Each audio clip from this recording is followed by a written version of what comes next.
even more than the policeman that's going to arrest him. But you have involved yourself previously with gangs to get to understand them. Do you think that's what's motivating these people? Is it purely just about the money? Oh, yes. And it's because they have had very little education. A third of young boys, poor boys on free school meals, come out with no qualification whatsoever. I mean, what do we think is going to happen to those boys?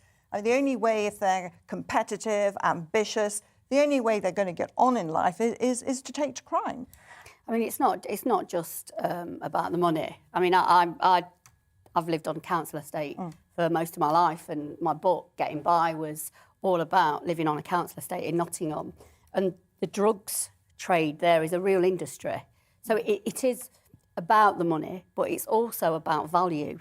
Because if you are poor and working class and you live on a council estate, you don't. It's true, the education system's letting you down, the old system's failing you.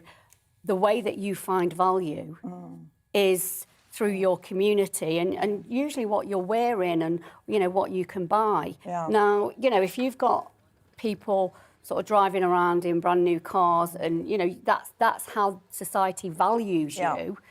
But that's the money, isn't it? Yeah, and that's you can't get money. that. So for me, I think the industry, the drugs industry, it's multi-layered, it's complicated, it's complex. But I think this war on drugs, which is, we're going to have harsher sentences, etc., the government's been doing, various governments have been doing this for 40 years now. But the change with this is that we're now, for once, for the first time, it's not just on supply, but Boris is hitting demand. And it's about time, because if there wasn't the demand from middle-class drug users, and I remember one young boy saying he was desperately keen to get hold of middle-class drug users, because then he said, I'll be sitting on cake for the rest of my life. That's a meal ticket. These middle-class drug users that sit often working as journalists, pontificating in their outlets. I wondered when someone was going to make that point tonight. I'll make that point because they do. They make me laugh, the hypocrisy of them sitting there lecturing people like us what to do with our time and what we should be doing, while simultaneously breaking the law in some of their spare times. Anyway, Ashley, you understand people's behaviour, etc. This whole kind of conversation about, being on a council estate, you want to earn some money, you want to have some value. I just think, oh, come on now, you know that what you're doing is illegal. You know that you can earn money in other legal ways, but you're choosing not to.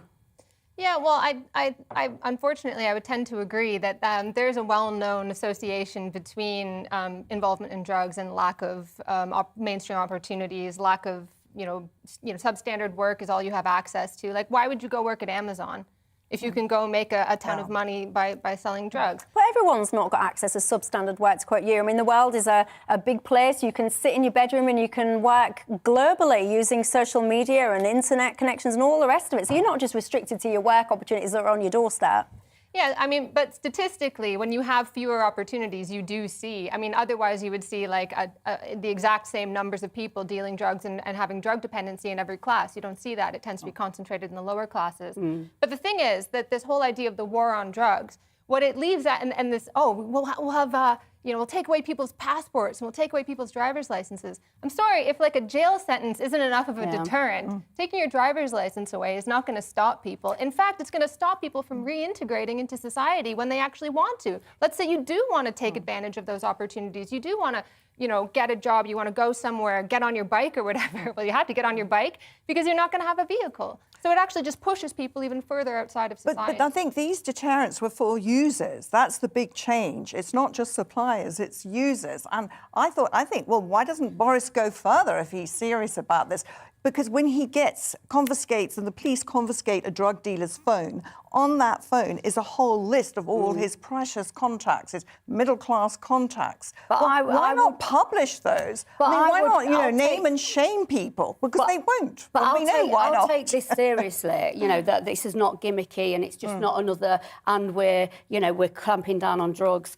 I'll take this seriously if something happens with this House of Commons report.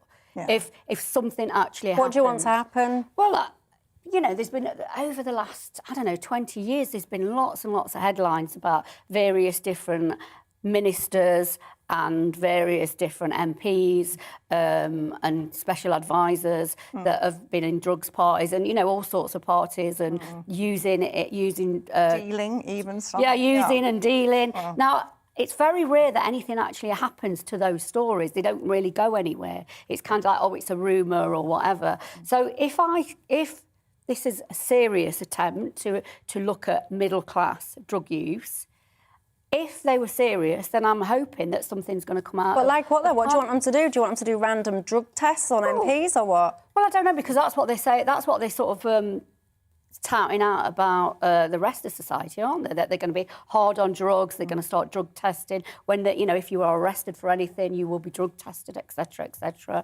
So, you know, if they're going to be that harsh on the rest of society, and if there is substantial evidence that there is drug use in Parliament, then, you know, they don't have to go far. So what do we reckon to that then, viewers? Do you think that MPs should have random drug tests when they're in their workplace, I guess? I mean, I'd find the results of that fascinating, I've got to say.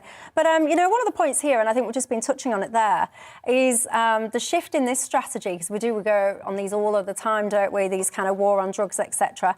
Apparently, the difference here will be around treating addiction as a chronic health condition, so putting more money into, a lot more money into, 780 million is the figure that's been touted around, putting that into drug treatment as opposed to just criminalising those people.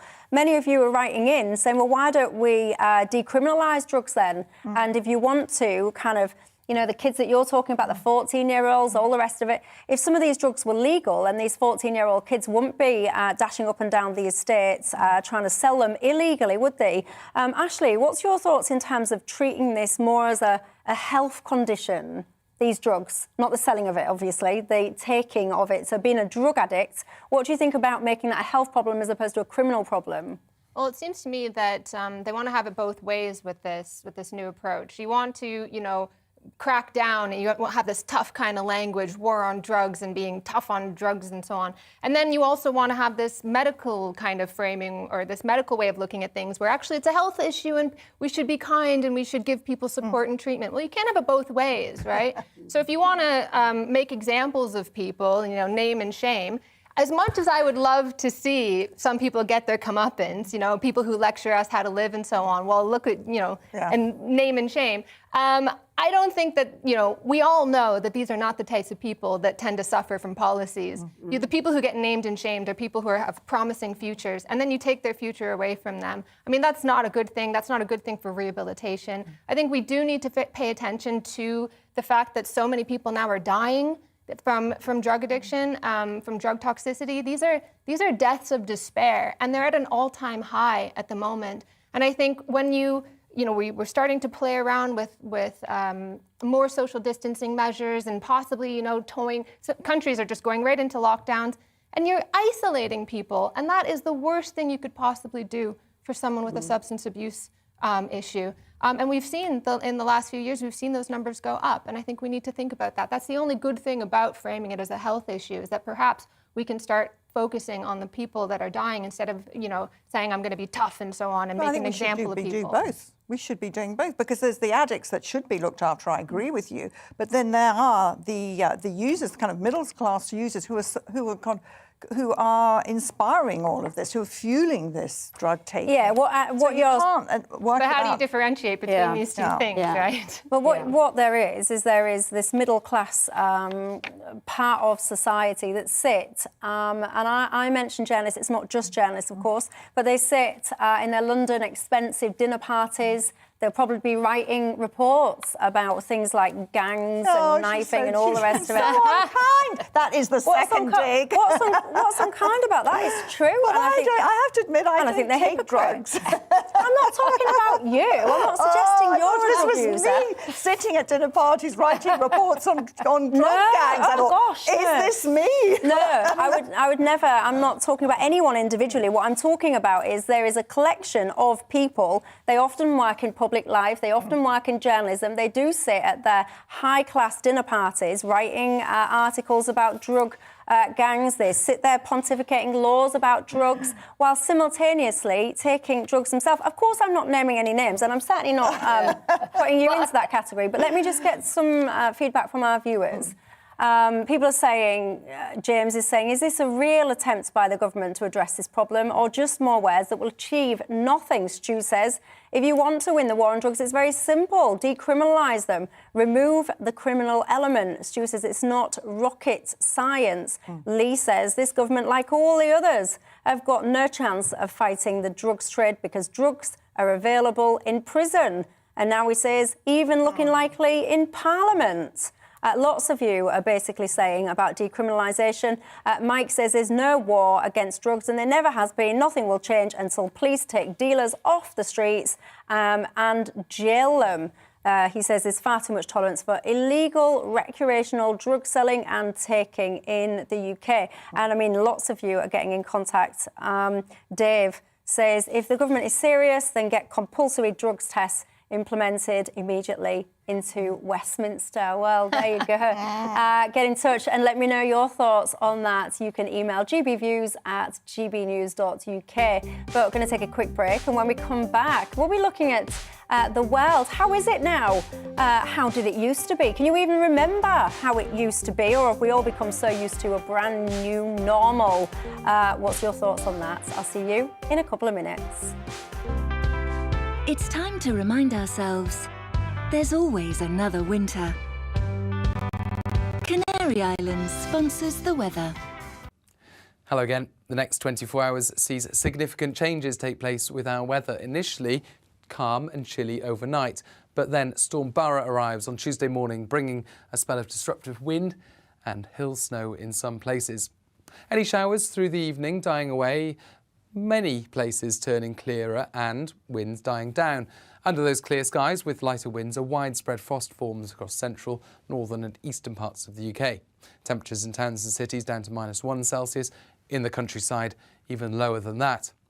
But it's the calm ahead of Storm Barra, because this is a rapidly deepening area of low pressure that hits the Republic of Ireland initially during the early hours of Tuesday before sending rain and gales into much of the rest of the UK.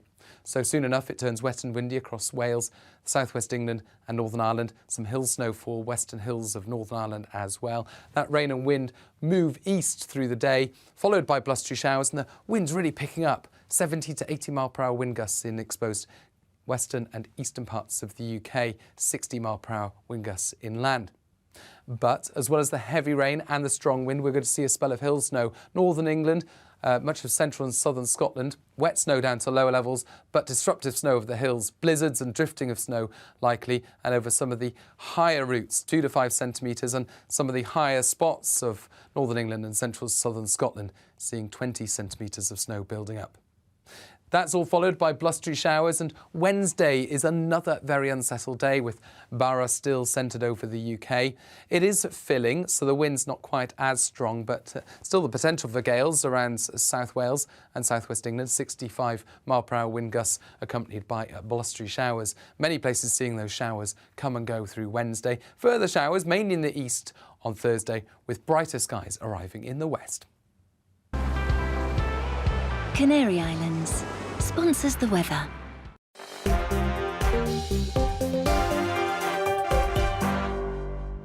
You're watching GB News live across the UK and the world on our digital stream. GB News is Britain's news channel. We are the UK's home of discussion and debate from all perspectives. We are here for you. Don't forget to join our YouTube community by clicking on that subscribe button. And if you want the GB News app, you can click and catch up on programmes anytime. We love to hear from you, so email us. gbviews@gbnews.uk. Thanks for being part of the GB News family. My name is Andrew Doyle. Join me every Sunday evening at 7 p.m. for Free Speech Nation. This is a show where we address current affairs and news stories of the week with the help of two wonderful comedian panellists. I brought in comics because I want to give it a lighter edge, and also they work for less. See you there.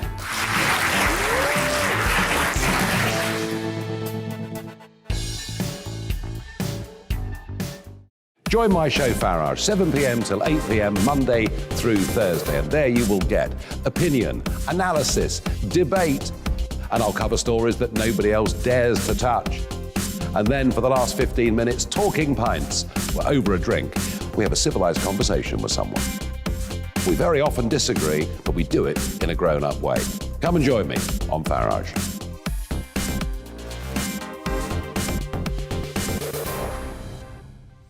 I'm Colin Brazier.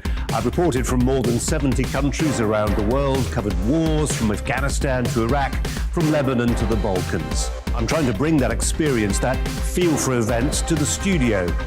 And something else. I'm ready to give an opinion. Today's stories with a spark. Brazier from 8 p.m. weekdays on GB News.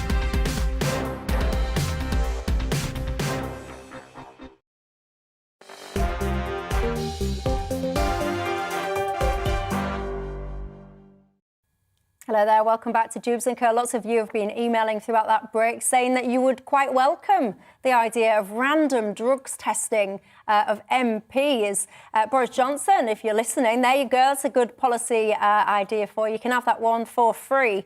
Helen has been in touch saying basically she doesn't like the suggestion that if you're from a council estate or if you're poor, you would automatically choose crime rather than work. She goes on to say she grew up in a poor working class family. Both of her parents had low paid jobs, but they were decent, hard-working people who might not be in the higher echelons of society, but they can still distinguish between moral behaviour and a life of crime. Don't patronise us, says Helen. I hear you there, Helen. I've got to say, I think being on an estate or just being poor doesn't automatically mean that crime is the answer. And for lots of people, it wouldn't even be a consideration, I'm sure.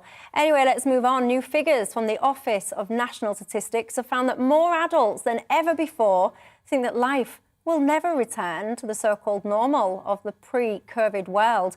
The survey from November found that 16% of adults shared that view. Why is this interesting? Well, because it was a 5% jump from October's poll, and they're the highest figures since the beginning of the pandemic.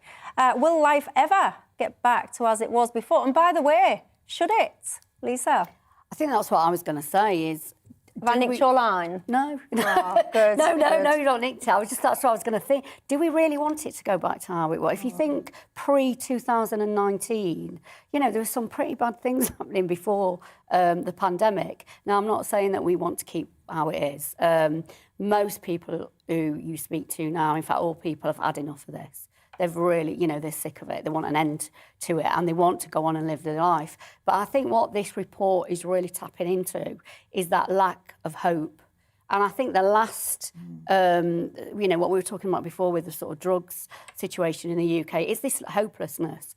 I think throughout the UK there is a deep hopelessness now and, you know, media, government, culture and arts, I think we've got to start to focus really on a future that's more hopeful than probably the past was. Yeah, actually, you were just explaining earlier on your job about human behaviours, etc. So I'm interested in this because one of the things that I get frequently concerned about is how we've had kind of small, gradual steps towards things that if you'd have said to someone 2 years ago, for example, you know, you can't go to so-and-so until you scan something on your phone. And even then, you can only go if you've had a medical procedure. You know, we've got countries that are now making it mandatory to be injected with something if you want to participate freely in society. You've got people that are happy for people to be locked down based on their medical status. To me, things that are unfathomable 2 years ago that are now almost become new norms in themselves, and they are norms that many people are happy with.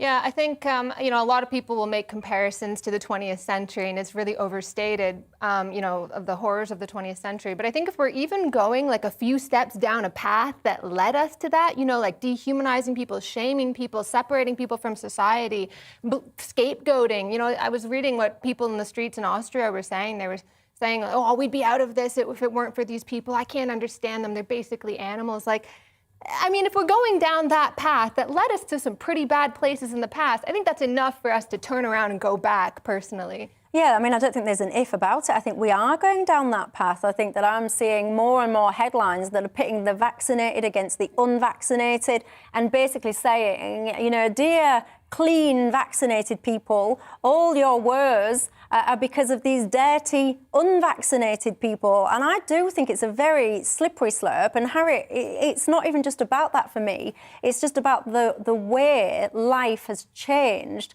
And this new normal is upon us. And to many people, it's great. Well, I think there's good and bad to it. I mean, I think the really depressing thing about it is I don't ever see us feeling carefree again. I mean, one is always worried about something, about whether you're going into a crowd, whether you're going to a party, especially in winter. Flying again. I mean, you know, I'm flying, not going on holiday, okay, that might be a minor problem compared to many problems that people face.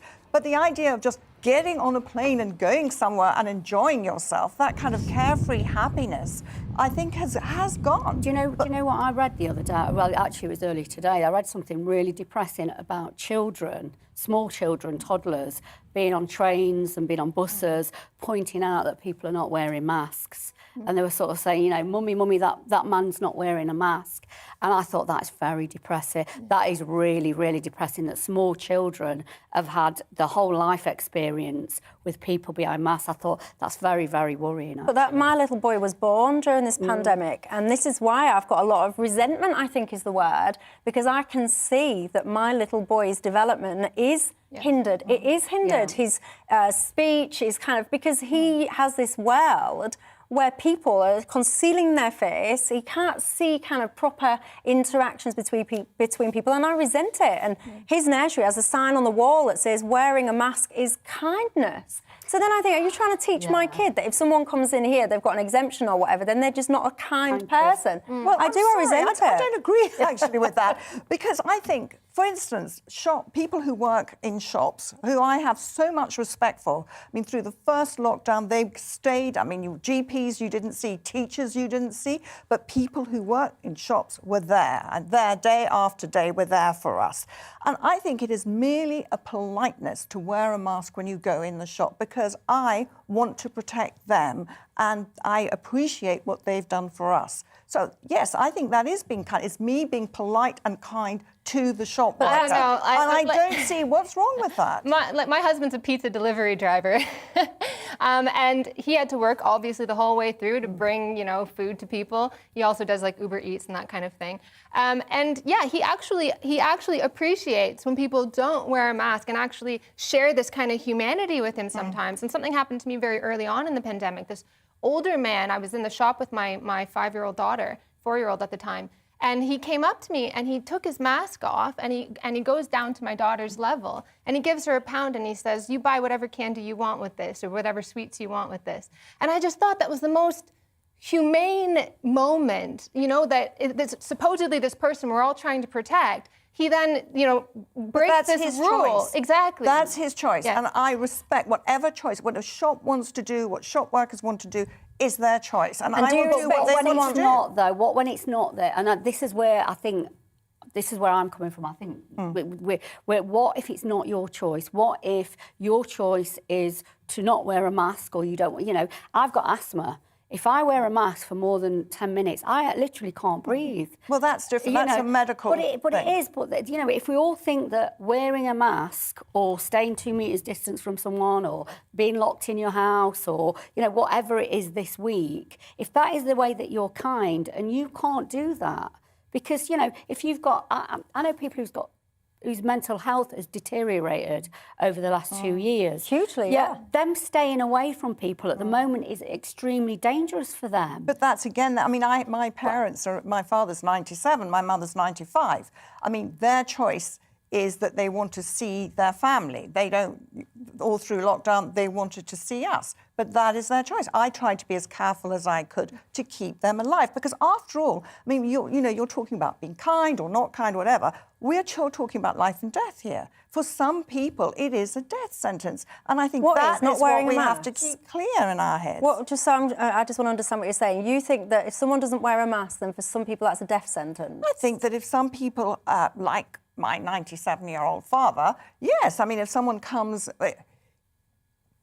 This is what COVID is about. I mean, are you saying that people haven't died? I mean, maybe no, because of course I wouldn't say that people haven't died. That would be strange because lots of people have died. So of course I'm not going to sit here and say people haven't died. That's what this is all about. It's all about it's all about protecting people I know who might get really suicide ill. actually over the last 2 years. I know people whose mental health has been deteriorated that much. Well, I agree with you. I mean, I'm not. I think it's I know someone that committed suicide last year, and that really shook me up because I thought there's a number of ways that people can die through COVID, and COVID is just one of them. Actually, But what I'm trying to say, though, is that these things are not small things. I mean, human beings are social beings. I totally agree. But what are you saying? Are you saying we shouldn't have ignored COVID? No, I can understand. There is an argument for that. No, I can understand if at the beginning and during the height, I do recognize, and in fact, I think a certain amount of social distancing combined with a vaccination program is actually a really good way of trying to evolutionarily push this virus into becoming less virulent. It's not for sure, but it's possible. So I recognize that. But what I'm trying to say is that this whole idea of like shaming people, you're a bad person because you want to have a social life, these things are nothing in the face of the right to life. You know, people talk, oh no, there's no point in any rights unless you have the right to life. Well, the right to life is going to be denied to precisely 100% of the population, and it becomes a way to just keep taking away rights because people will always say it's not enough. No, see, people are dying, and they were doing that before COVID too, with lifestyle risks and so on. I do worry as well. I mean, another norm, a normal is. I keep saying this every week, Michelle, but I haven't seen a doctor for 18 months. Yeah. I haven't seen a GP. My daughter, I have a 2-year-old at the time during the first lockdown. She hasn't seen a health visitor. Like we had a phone. Yeah, with mine. And and I wonder what the blowback of this is going to be in 2 years when there's been millions of people who's not have had any access to general practice. The one thing I will say is I do think, to your point, Harriet, that there's a lot of people who are genuinely frightened, who believe, like what you've just said, if I see someone in front of me and they don't have a mask on, that person genuinely can kill me.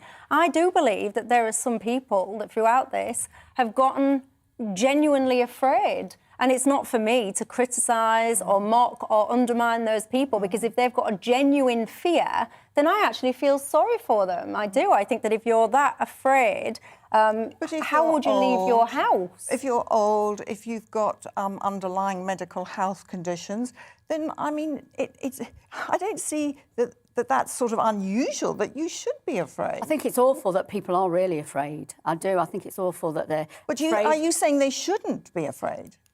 Or do you think they're exaggerating? I'm saying that I think that there's probably, a healthy fear around all sicknesses and all illnesses. Nobody wants to get ill purposefully. But I also think that there's got to be a balance with humanity, with who we are, with the way that we socially interact, with how people's mental health and physical health have been deteriorated. I am so worried over the next few years where people's mental and physical health is going to end up because of 2 to 3 years of this. And also 2 to 3 years of telling young people as well, oh, you're going to kill your grandmother if you don't follow rules. You're a bad person for wanting formative experiences in your teens. That's not good for young people either. And people, oh geez, why are young people so anxious? You keep telling them that you're going to, all of these risks, be aware of all of these risks, and of course they're anxious. Well, they've all been enjoying themselves like crazy for the last sort of 9 months or something. Do you know what they have? I don't think they have. I think when we start thinking about this, it will normal come back. I think the fear and, the sort of heavy-handedness, because I think that these governments have been heavy-handed, even in this country. When you start thinking, you see Austrian police checking people's details. That frightens me. It does. Well, I see more that I see people in Australia basically, calling them camps is a bit extreme, but being sent off to a different place because they've got this infection. I see protesters that don't want to be curtailed in this way getting fired with cannons and plastic bullets. And I'm terrified by all of this. And I do find it quite challenging because I know, to Harriet's point, that there are some people who genuinely are terrified by that. And that's got to be respected. And then it's a balance, because you also do have to respect the fact that there are other people that are not as terrified as the people that should be allowed to go out. But I think what's interesting, you're bringing up all these examples of other countries, which I agree is terrifying. But what's interesting about COVID is that every country has done what their population wants. Oh, I don't know. I think I mean, and that we do not want these things, you know, examples of Australia, we don't want this here, and it's not happened here. Well, I'm gonna have to wrap this up here, because we could do a whole show on this. But I do think you make an interesting point there when you say that most countries have done what their population want, and I think a lot of people will have that opinion. And one of the reasons that people will think that many governments are doing what their country wants is because there's been very little reporting and accurate reporting about just how many protests have taken place globally. By the way, the size and sheer enormity of many protests that are against all of these kind of restrictions and responses. But the media, many parts of the media at least, have done a very good job indeed at not reporting that. So people would indeed be of the impression that everybody wants this. Anyway, your views are flying in. Do keep them coming. I'm going to take a quick break, and when I come back, I wonder, do you have teens, I guess, younger children, and do you worry about them online? The reason that I ask is because unsolicited sexual images are becoming dangerously normalised online, apparently. So I'll have that and more after the break. Coming up on Dan Wootton Tonight is Protect the NHS, one of the most dangerous slogans of all time. Positive Professor Carol Sikora weighs in. One of the most outspoken figures from the world of politics and showbiz, Christine Hamilton, joins my superstar panel alongside social commentator Esther Kraku, the conservative commentator Albie Amankona, plus Carol Malone sounds off in Uncancelled. GB News star Neil Oliver gives his take on the state of the world, and I'll preview the race for Christmas #1 with one of its contenders, S-Club star Joe O'Meara. That's Dan Wootton Tonight, 9 p.m. till 11 p.m. Monday to Thursday on GB News. You're watching GB News live across the UK and the world on our digital stream. GB News is Britain's news channel. We are the UK's home of discussion and debate from all perspectives. We are here for you. Don't forget to join our YouTube community by clicking on that subscribe button. And if you want the GB News app, you can click and catch up on programmes anytime. We love to hear from you, so email us. gbviews@gbnews.uk. Thanks for being part of the GB News family. My name is Andrew Doyle. Join me every Sunday evening at 7 p.m. for Free Speech Nation. This is a show where we address current affairs and news stories of the week with the help of two wonderful comedian panellists. I brought in comics because I want to give it a lighter edge, and also they work for less. See you there.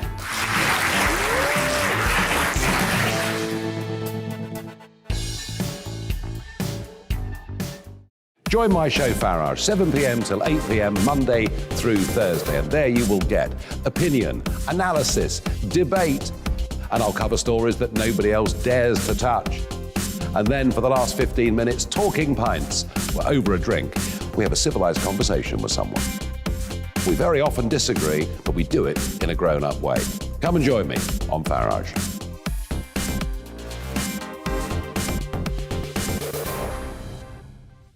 I'm Colin Brazier. I've reported from more than 70 countries around the world, covered wars from Afghanistan to Iraq, from Lebanon to the Balkans. I'm trying to bring that experience, that feel for events, to the studio. And something else. I'm ready to give an opinion. Today's stories with a spark. Brazier from 8 p.m. weekdays on GB News.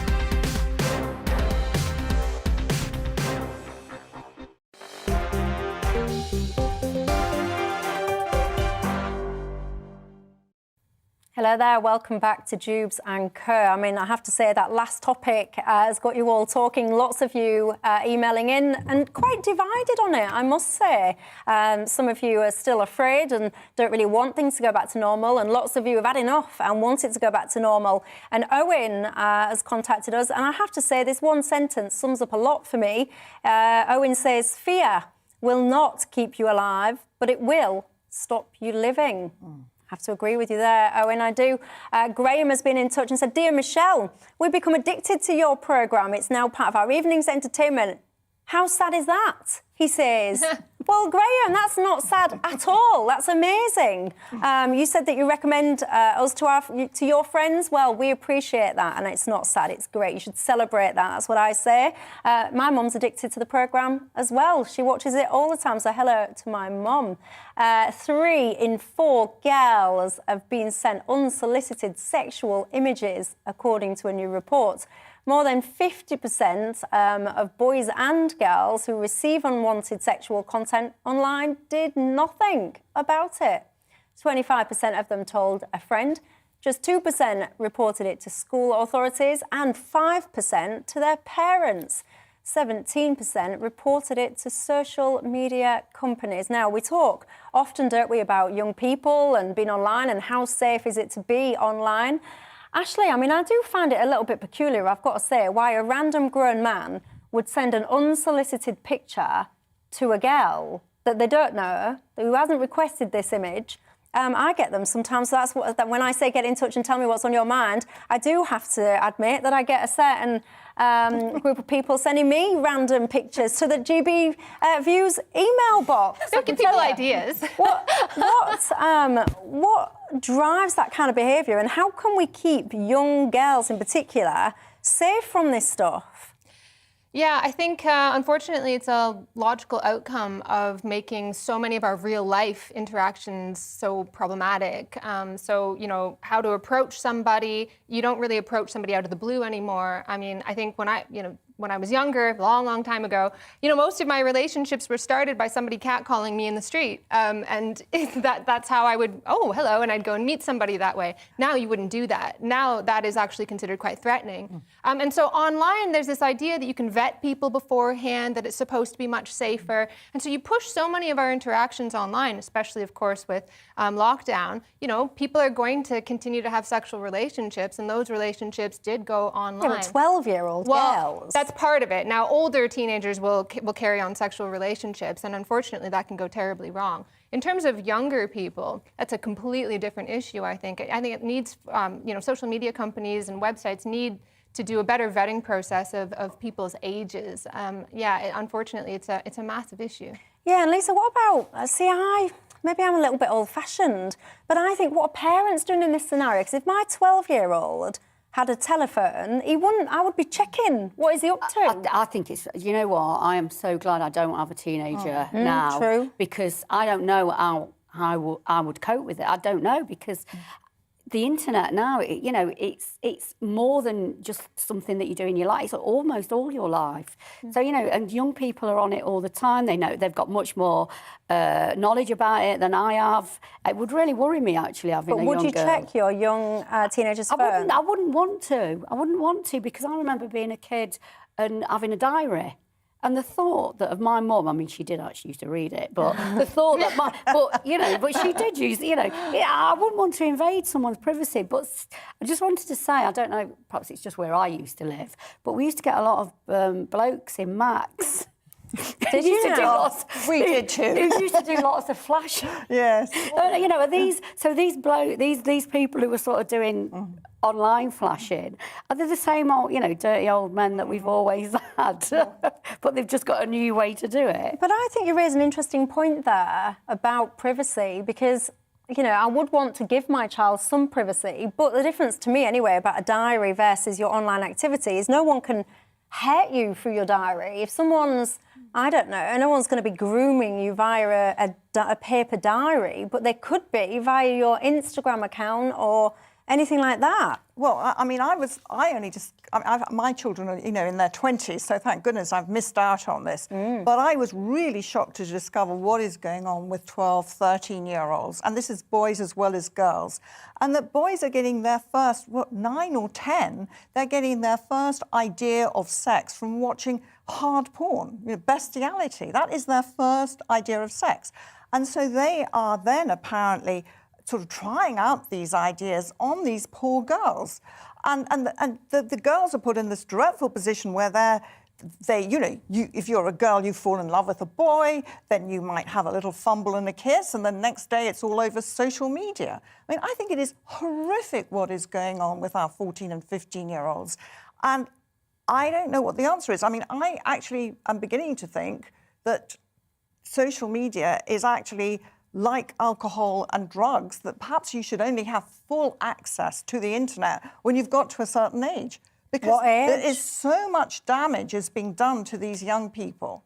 What age then? You can do that now. I don't think. Well, I mean, let's discuss it. But I mean, here's the thing. 18, I don't know. Why is this happening? It's because, young people, they're not really able to go out anymore and have the kind of autonomy that they would have had. Like, I talked to my husband, and he's like, as usual, you say, oh, kids these days and so on. And he said, yeah, but when I was, 12, 13 years old, I was busy outside playing. I was playing football. I was playing pickup with my friends.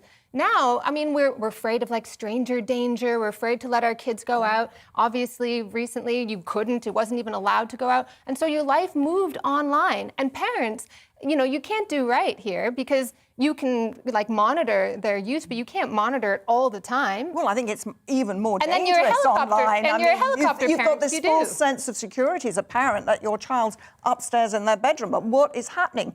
They're showing that 12-year-old girls sending bits of themselves naked to older men. But how, and I think this is the question, is when being online now is such a massive part of everybody's life. I mean, this, I couldn't even park my car outside here without being online. Everything, you've got to have a smartphone, you do everything online. And when so much of our life is online, children, that's their life now. You see sort of 2-year-olds with smartphones Yeah, but it doesn't have to be their life. I mean, we're adults. We can decide what we want to do, and our children don't have to be like that. I mean, I remember I was involved in a school. Catherine Bulbel-Singh was setting up the school in Brent, and the first year of students, she was addressing the parents, and she was explaining to the kids that she wasn't allowing any phones to be used in school. And if she caught them, she was confiscating them for the whole of the summer holidays. So we all gasped and thought, oh my God, the parents are going to stand up and walk out and leave. No, the parents started clapping.